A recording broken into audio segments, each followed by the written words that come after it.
Ryan Reynolds here for, I guess, my 100th Mint commercial. No, don't. I mean, honestly, when I started this, I thought I only have to do like 4 of these. I mean, it's unlimited premium wireless for $15 a month. How are there still people paying 2 or 3 times that much? I'm sorry, I shouldn't be victim blaming here. Give it a try at mintmobile.com/save. Whenever you're ready. $45 upfront payment equivalent to $15 per month. New customers on first 3-month plan only. Taxes and fees extra. Speed slower above 40 gigabytes. See details. Slay the night with best dressed Halloween costumes. From a little scary to way trendy to coordinated looks with your squad. Walmart's got you covered. Find the costumes you love right here at Walmart.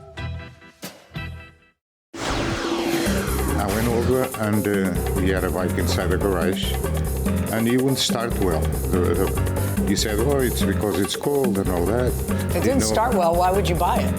It didn't start well, but after he started and he said, well, it was because it was cold. This is the plaintiff, Antonino Coelho.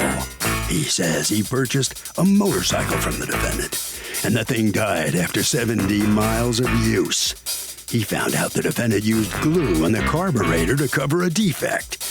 The guy didn't let him know at the time of the sale that the thing had pre-existing mechanical problems, and he's here suing for the $2,827.20 he has now spent in repairs.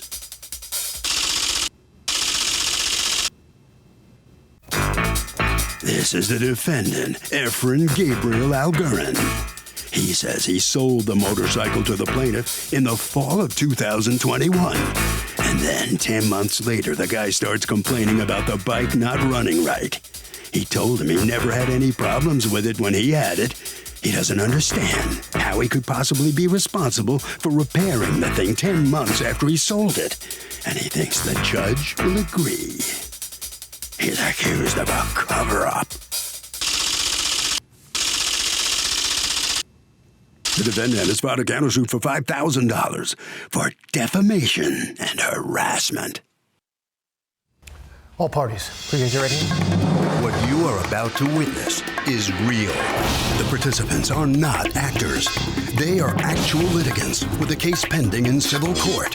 Both parties have agreed to drop their claims and have their cases settled here before Judge Marilyn Milian in our forum, the People's Court.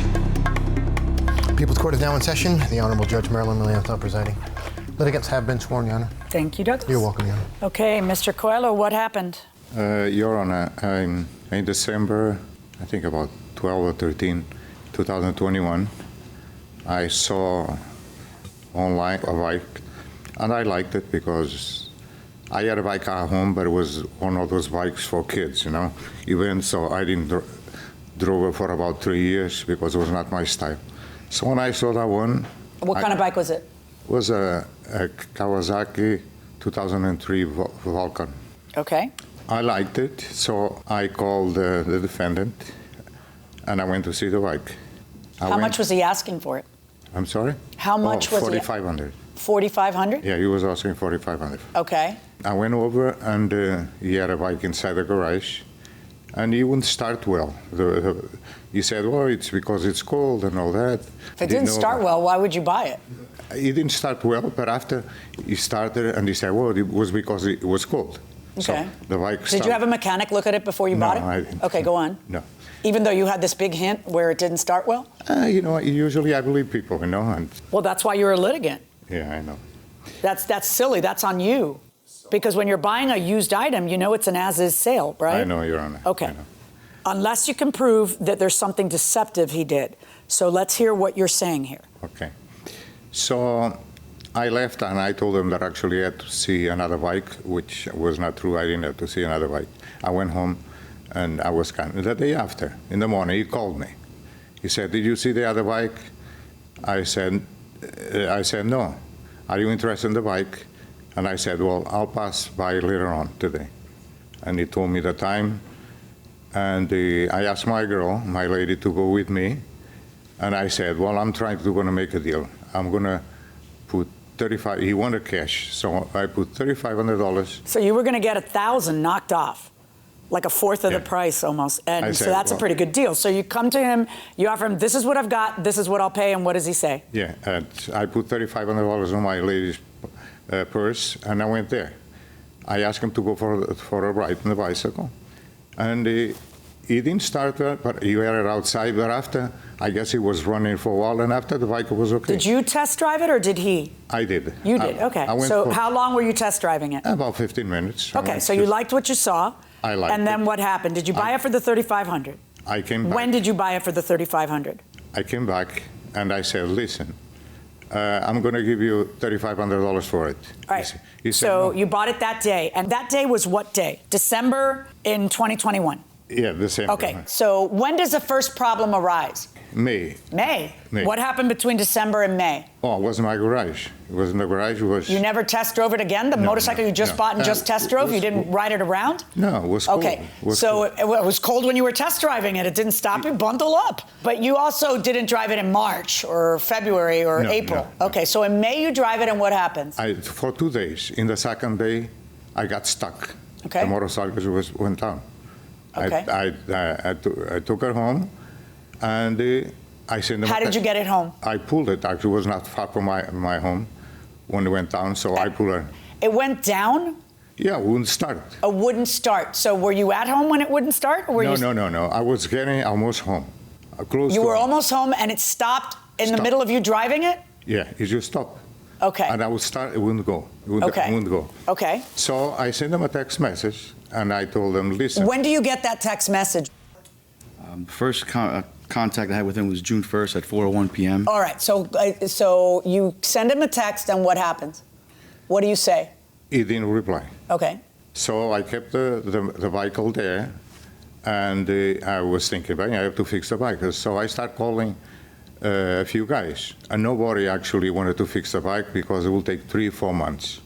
Until I got a guy in Elizabeth, and the guy said, well, I'll pass by. So he came over with this truck, which is prepared actually to tow the bike. And he took the bike, so I said, I'll call you in a few days.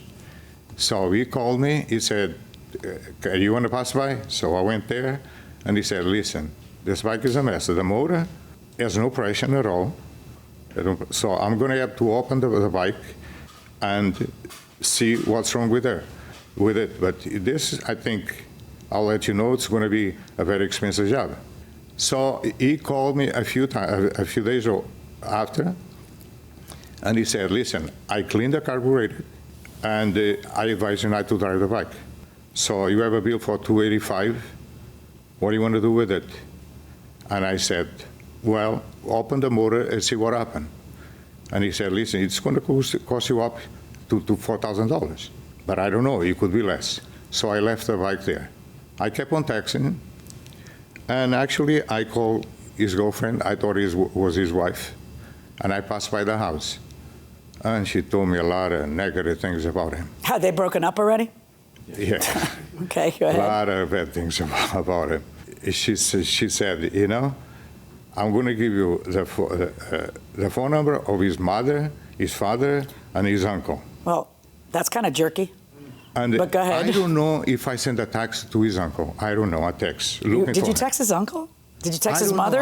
I'm not sure. Because I looked. Hold on, I'm not talking to you yet. I looked. I could not find on my phone.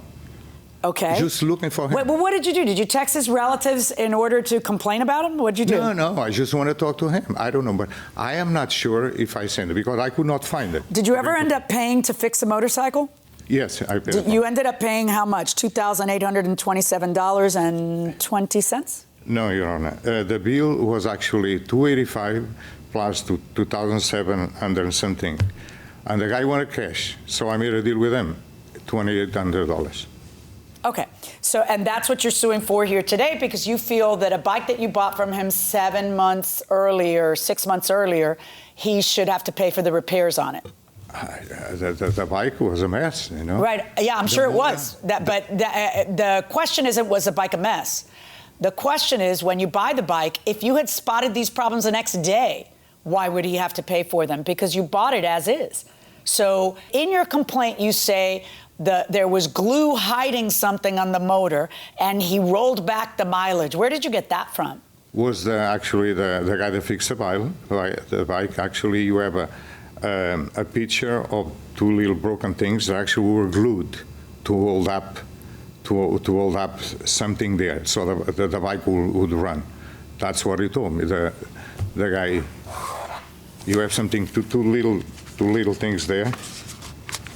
And besides that, Your Honor, it was not. He told me that actually he had the bike for a long time, and he had a bike not even for a year. Which picture shows what you're trying to tell me? These are broken pieces of something. Where am I seeing glue or whatever else you said? He said it was glued. That's what he said. Okay. Do you have anything from the mechanic saying the things you're saying? Because that's the first bill. But his bill doesn't say what you're saying. He said, the bill says what he did. The bill doesn't say, oh, someone stuck glue in the motor and that affected this. The bill doesn't say someone rolled back the mileage. Where'd you get that? That's what he told me. Okay, so is any of that in writing anywhere? No, Your Honor. Okay, let me hear from you. No, let me tell you something. Hold on, let me hear from you. Okay, Your Honor, the motorcycle, I actually purchased it in March of 2020.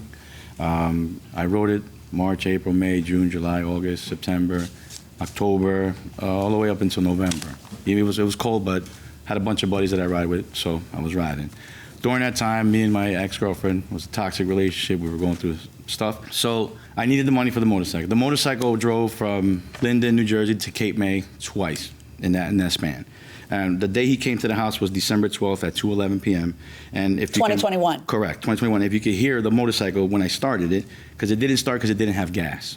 So I had a tank of gas in the car. I don't really care, because apparently he didn't really care. He bought it anyway. So if it's good enough for him, it's good enough for me. Can I just demonstrate to you how it sounds? No, I do not care. I know how motorcycles sound. What I want to know from you is this.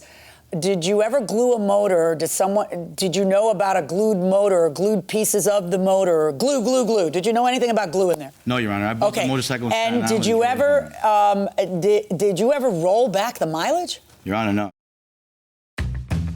Slay the night with best dressed Halloween costumes. From a little scary to way trendy to coordinated looks with your squad, Walmart's got you covered. Find the costumes you love right here at Walmart. I'm maybe the second or third owner for this motorcycle because I bought it. So how are you going to get him to pay $3,000 in repairs to your motorcycle if you can't prove that he did anything? You can't even prove that anything was done because you haven't even brought me anything from the mechanic saying the mileage was rolled back. That would be, see, here's the thing. When you buy a used item, it's as is. But you're also not allowed to lie. So if he lies and if he rolls back the mileage, that's deceptive. He's trying to fool you. Okay, so prove that. You have nothing that proves that, just you saying it. Yes. And if, if you feel like he did a repair to fool you so it would just work while you bought it, and that's what the glue you talked about mean, I have no idea. But if that's what you're trying to say, then prove that. You don't even have that with your mechanic. But so if you can't prove he rolled back mileage and you can't prove he glued something, what did he do wrong? He sold you something and you didn't bother to take it to a mechanic until 7 months later. Your Honor, there was another thing. He said that actually the mileage were original on that motor. The motor actually bought at the junkyard because you can look at the motor, the picture, and there's a number there. It was bought at the junkyard, the motor. So it was not a real motor that actually was on a vehicle. He bought that motor junkyard. How do you know he bought the motor and the guy before him didn't? I don't know, Your Honor, but it's not. Did you buy a motor for that bike? I needed the money, Your Honor. Why would I buy? Did you buy a motor for that bike? No, Your Honor. And during any of the time? Okay. So now what? See, this is why you're supposed to have the used item looked at by a mechanic. So a mechanic can tell you, you know what, this is a bad investment. But what you want to do is not have the rules apply to you. Call a guy 7 months later and then tell him you got to pay for something you sold 7 months ago. And his answer to you is, this is an as-is sale, dude. No. And he's right. Now, you have a counterclaim against him for $5,000 for defamation of character and harassment. What are you talking about? Well, Your Honor, I have numerous emails from him, text messages, as well as a very threatening voicemail that I would like to play. Go ahead. Let me hear it. Okay. Holy friend, this is the guy that bought a motorcycle from you. You know, he you don't answer. I just spoke to Patty, your ex-girlfriend, and she told me a lot of nice things about you. You're a crook, man. Listen, I know you're in Florida. Listen, you the wrong guy, man. Okay? I'm coming after you. There's the I'm in voicemail, Your for- Honor. Just a And then- second. Keep going. And then here's the email that he sent to me. He dated it June 4th, but he sent it July 4th at 1:05 p.m. And also, Your Honor, I'll give you the text messages, dated and stamped, and then my response to them. I am the guy that got screwed with the motorcycle that you sold. You knew it when you sold it to me. You bought it in May of 2021, and you fixed it with glue so the pistons would at least ride without problems for 50 miles. That's very specific. I just rode it last month for the first time. It was in the garage since I bought it from you. Well, I put 70 miles on it, used it twice, and still have a tank of gas in it. I spoke to Patty today. She told me all about you. Your place is in jail. A person like you should not be out with decent people. I have your cousin Angel's contact, your mom Carmen, and your father Ephraim. You will not get away with it. That does sound pretty threatening. You can be sure of that. I am not that kind of guy that gets screwed and lets it go. I want my money back. The motorcycle needs $4,000 to get fixed. This coming week, I will know all about you. I want my money back and you get the motorcycle. Very easy to solve. I am not Patricia, that's your ex, poor lady. Do you think you can screw people and get away with it? Very wrong. Then you write back. You say, listen, when I bought that bike, it was all good. I didn't lie to you. You bought the bike as is. Bike as is. So I have no reason to be upset about this. I feel sorry for you with the situation, but I have no control over what happened. The bike was not messed up. I didn't want to sell the bike. I had no reason. Welcome back to the People's Court. I'm Harvey Levin. The plaintiff says the defendant defrauded him by putting glue on the motorcycle engine, so he wants a refund. Now, the defendant says he knows nothing about any glue in the engine and has no problem with the thing when he had it. Let's see what the judge thinks. So he's trying to get his money back. He texts you and he writes you and he tells you you're dishonest, but that's not a defamation of character case or a harassment case that he's trying to get his money. And that's also not him ignoring you. He did answer you. You just don't like his answer. So on your countersuit against him, 0. But on your claim against him, also 0. It's your bike. You pay to fix it. Thank you, Your Honor. All right, hold it right there, please. So we've ended up with a 0-0 tie here in the People's Court. Nobody wins anything. Let's see what the plaintiff has to say now. He was suing for $2,800. Mr. Coelho, what's your response? Well, sir, what can I say? You know, I thought that actually when you sell something, you have your word on it. You make sure actually you don't mess up, the other person, you know. You have to be truthful. And actually, I think the verdict was not actually what I was expecting, because he knew the bike was a mess, and he sold me the bike knowing that actually it was going to break down, because I believe the mechanic. He didn't say that. He said exactly the opposite. He said it was fine and he didn't want to sell it. And by the way, it's a as-is sale. You bought it as is because you're kind of stuck with it. I know, but it's very hard, to buy something, to trust some people. You weren't entitled to your opinion, of course, but he told me that actually the bike was good. It was not. I put 70 miles on it, and he broke down. That's it. I'm sorry you don't get your money back from him, though. Okay? I'm really sorry, too. Thank you very much. All right, let's see what the defendant has to say. He was suing for $5,000 for defamation of character, but that did not hold here in court. Mr. Algarin, you heard the judge. That wasn't defamation of character. That was just some comments between the two of you. Yeah, I guess so. Okay? Yeah, I guess so. But I'm happy with the outcome. You are. Good enough. All right, sir. I guess you are. Yeah, you don't have to give your money back to him. Yeah, I mean, I didn't want to sell the bike in the first place, you know. I was getting over a toxic relationship. I'm in a better place right now, so I missed the bike more than my ex, so I'm in a good place. All right, Harvey, what's your reaction? Okay, Doug, well, look, there was no proof here that the odometer was rolled back. This was an as-is sale. I will say this. If there was proof the odometer was rolled back, I think you could make a good case that this would be a sale based on fraud. That is, a material misrepresentation. And as a result of that, there is an exception to an as-is sale. If you can prove fraud, you can undo the deal and get a refund. So, Marilyn, do you meddle in your daughter's relationships? If they date someone you don't approve of, do you tell them? Um, You do. I'm smarter than that, though. Well, yeah, because you know it's going to, the reaction, that's the difference between I'm you and me. smarter than that. You actually have this psychological Machiavellian thought process. Yes. And I just blurt the stuff out, and I'm always wrong, whatever the hell it is. You can't, because with, well, now, they're in their 20s now, and they're older, and it's different, but you just have to be very, very careful. You're more calculating. I'm calculated. That's true. So I will, like a therapist, I will say, how did that make you feel when they come to me? Because I don't want them to stop coming to me and telling me, and I'll say things like, well, you're too young for that, or do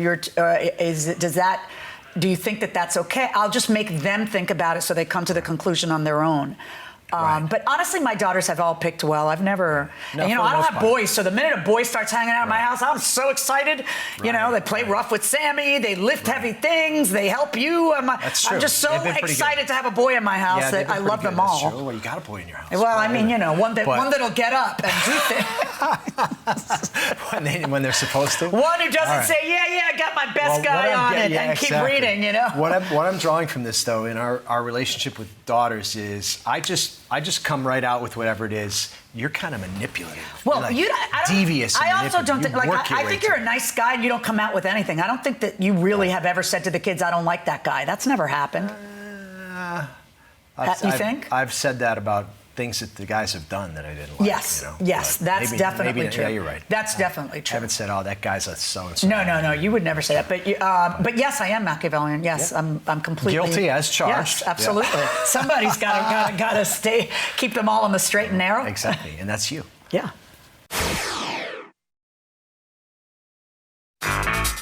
This is the plaintiff, Charlene Mestaz. She says the defendant's mortuary mistakenly destroyed her deceased father's personal belongings. Now she has nothing left to remember him by.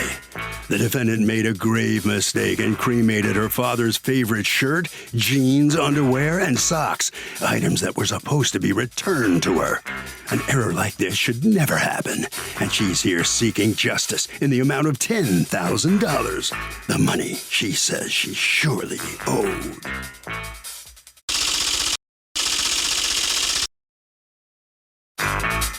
This is the defendant, Richard.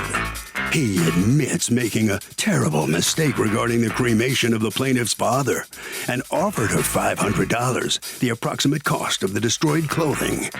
This woman suing him for an outrageous sum of $10,000 in a clear attempt to profit personally over a small oversight. He's accused of making a grave mistake.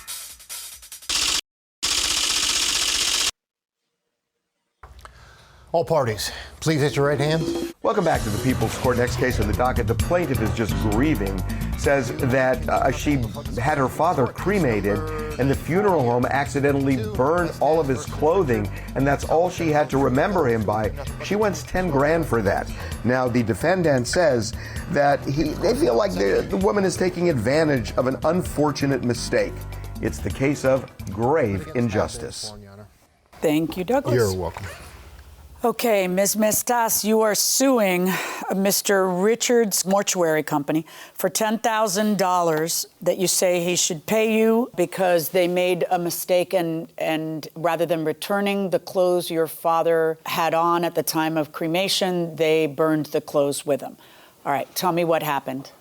Yes, I went to the mortuary on February 21st and to make the funeral service plans for my father.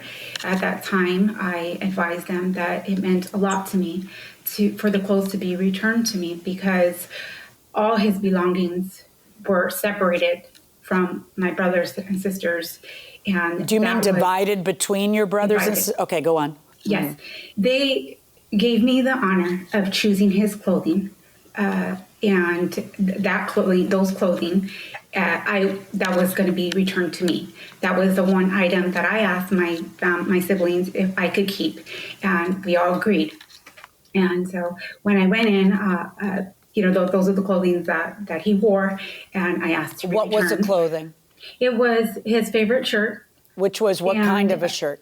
It was a regular dressy, short, sleeve, his style of shirt and jeans. And jeans. His belt. And a belt. Okay. Belt and underclothes. Okay. Was the belt any particular designer or something, or no, it was just sentimental value because it's his belt and his favorite shirt and his jeans? It was nothing that was cost a lot. No name brand. Okay. It was my father. Did you have a viewing of the body before the? Is that why he was dressed up? Yes. Okay, so you had your viewing, and then after that he was cremated, and the clothes were supposed to be taken off of him and returned to you, and it was not. Correct? Correct. And you folks admit that you made that mistake, right, Mr. Richard? Yes, Your Honor. All right. And how did the mistake get made? Well, what happens, we have a inventory, and it's made out. We have arrangements. Our counselor takes notes. The information that is provided to the people who do the dressing, the casketing, the makeup, embalming, and for whatever reason, that list, they inadvertently omitted to take the clothing off, and he was cremated, with the clothing. Okay, so when you learned that this has happened, Ms. Mestas, what do you do? When I got the text, our counselor, that's what they're called, the ones that make the arrangements, she called me to let me know that my father's ashes were ready. At that time, I immediately asked about his clothing. She said that they're at the other mortuary, that she would get back to me. Shortly after, she texted me. She said that she was very sorry to inform me that they didn't take off the clothes, and that she went to the crematory with all his clothes. She said that she was very sorry. At that time, hold on. Let's put a pin in that 1 second. Let me just ask you, Mr. Richard. Typically speaking, does the person go to the crematory with clothes? Yes and no. It depends on the family. It also depends if it's like an immediate cremation. There'd be no service, no viewing. Then he just, the decedent and their loved one is wrapped in a sheet and taken to the crematory. In this case, there was a service. A person was dressed and fully clothed, embalmed, and she's correct. The clothing should have been removed and returned to her. Okay, and now I know in her case, clothing should have been removed and returned to her. I guess what I'm asking is, what percentage of cases does the person who has a viewing and the person and their loved one is dressed, what percentage of them say, I want the clothing back? Is it a big percentage? No, I would say about 10, 20% at the most. Right. That's what I was thinking, that most people would. All right. I got that. All right. Okay. There's no question that they made a mistake. I think the question here and the debate is what that mistake is worth. You're suing for $10,000 because you feel the funeral should be free, because you paid for the funeral services and the casket and the cremation. And the urn and the everything was $5,281, and you want every penny of that returned to you. Then you want them to pay you $250 for a slideshow. Why? Your Honor, it's not about the money. It's this. Well, it is, because I have to go through these three things, though. I'm sorry. Is that the only other cost to the funeral? Is that why you put it in there? It's not. We still owe, and at the time when I spoke with Mr. Guerrera, I believe his name was, I advised him that we still owed, because we're burying his ashes, we still owed at the time $7,000. So to bury my dad's ashes, we still need $3,500 to still, for his, besides the funeral home, the cemetery, it costs to bury my father as well. Right, because you're going to bury the ashes as opposed to, Correct. Disposing of them in some other way that people do, like in the ocean or the water or whatever. All right, I understand that. What I'm asking you, though, is you've made it into a $10,000 lawsuit, and the answer to why should never be because I need the money. It needs to be because they hurt you to the tune of $10,000. In other words, there's two parts to every lawsuit. One of them is, Judge, they've done me wrong. You've proven that beyond any doubt. He says, hey, we did her wrong. We made a mistake.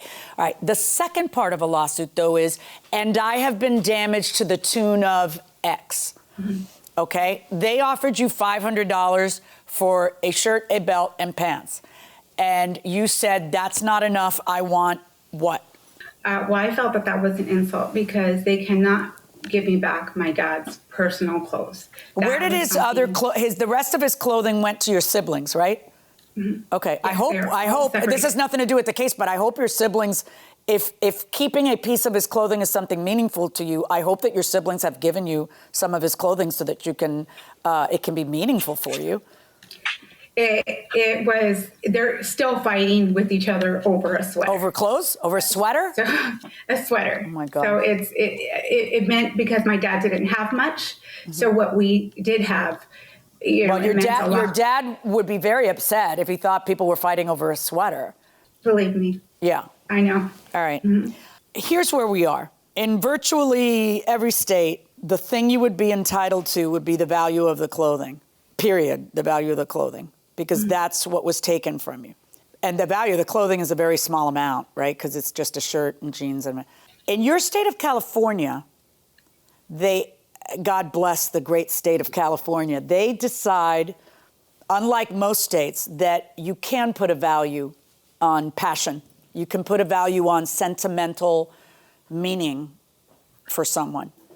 I was kind of surprised to learn that. Of course, I am bound by the law from wherever you're from, because that's one of the promises we make to you when you agree to have your case heard on the People's Court. I'm not going to apply law that I want to pick out of a hat. I'm going to apply the law that pertains to your case. So in your state, judges are allowed to add for sentimental value. The thing is, you're asking me to add 20,000 times what it's worth or something. You're asking me for a lot of money. And I'm going to have to hear from you, besides how much you loved your father and that this was meaningful to you. I understand that. And that they messed up. I understand that too. But why would it be $10,000? Your Honor, not only is it a breach of contract that they made this error, because I specifically asked them a few times. I know. And I don't feel that, this error, if it could happen again. And I don't want anybody else going through this. My dad's belongings meant everything to me. It was untimely. His death was untimely. And he can't replace that. How did your dad die? A heart attack. A heart attack. I'm so sorry. That's very sudden. And it's his clothing, his smell, his cologne on those clothing that they cannot replace. It's not the designer. It's gone forever. They cannot replace what they have taken from me. Not an apology, not money, nothing. It's gone. And that's what I think they should pay for. Whatever amount that is that you think that's worth, that is what they should pay for. It was after the fact that I realized there was some disagreement amongst the plaintiff's family. I know that the aunt, the sister of the decedent, came in and paid for the funeral, and that we were instructed by plaintiff herself not to give or allow the aunt to put anything in the casket. So there were some problems that we always face every so often from families that don't get along. But other than that, wait, did she place something? I'm sorry, did she place something in the casket? No. Okay. Plaintiff would not allow it. So we told the aunt that she could not. What was she trying to place in the casket? I'm not too sure, maybe jewelry or something, but our counselor notified her that she could not. She didn't have permission from the plaintiff, who was the next of kin and daughter. Do you know what he's talking about, Ms. Mistas? It was she wanted ashes after. And I said that no, because we weren't going to separate his ashes. She didn't ask to put anything in his casket. Okay. Anybody that asked me to put, we had listed, there was an heirloom handkerchief that was put in there that they asked me if they could put in. I had no problem anybody putting anything in the casket with him because the belongings were. There was an heirloom handkerchief? Yes, that somebody had put in. What made the handkerchief an heirloom? Because it was given to this person many years ago when he was younger from my dad, and he asked if he could put it back in there because it was given to him from my father. Okay. All right, Mr. Richard, here's how I see this. This is an error that you guys did, and you own up to it. And it's really sort of at my discretion what to value it as. I happen to think that your offer of $500 was a very appropriate offer. I do think that. It's not outside the realm. I'm going to value it at more than that. And I believe that she should be able to get $1,000 for the error, which means that she'd be getting $1,000 off of the funeral cost, because this is a big deal and she lives in a state where it's allowed to be a big deal. And the degree of her passion is what matters in my ruling, which I find to be a very strange law indeed. Because if someone is particularly emotional, it's worth X, and if someone is just upset and not emotional, it's worth Y. I think this is a rocky way to do things, but God bless California. And it is sentimental, right? It is a sentimental thing, and there's no question that the error was made. And she was so careful about making sure that the error wouldn't be made that somebody should have been a little more on the ball. But I'm not going to award you $10,000. I think that's vastly excessive. I find $1,000 is more than generous, and that's my ruling. Good luck, folks.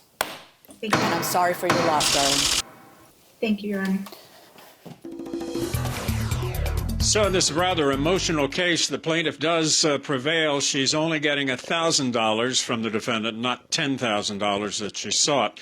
Mr. Richard, you're the defendant. Let me ask you about your opinion of the judge's decision. What are you thinking? Well, we actually were family owned, family operated, and we would hope the family would come back to us. You know, we admitted mistake, and that's usually the big part. Nobody wants to admit they made a mistake. We admit it. We made a mistake. We rectified it, and we want to go ahead and just walk away with this and hope that we can still have their business and come back to us at some future time. All right. Well, you put it very well. Good enough. Thank you very much. Ms. Mastaz, let me ask you something. Some people may be wondering why your father's articles of clothing are so important, and what would you do with them? You can't sit them on a mantelpiece or in a bookcase, something like that. How would you answer that? Why? Because they were my father's. That's why.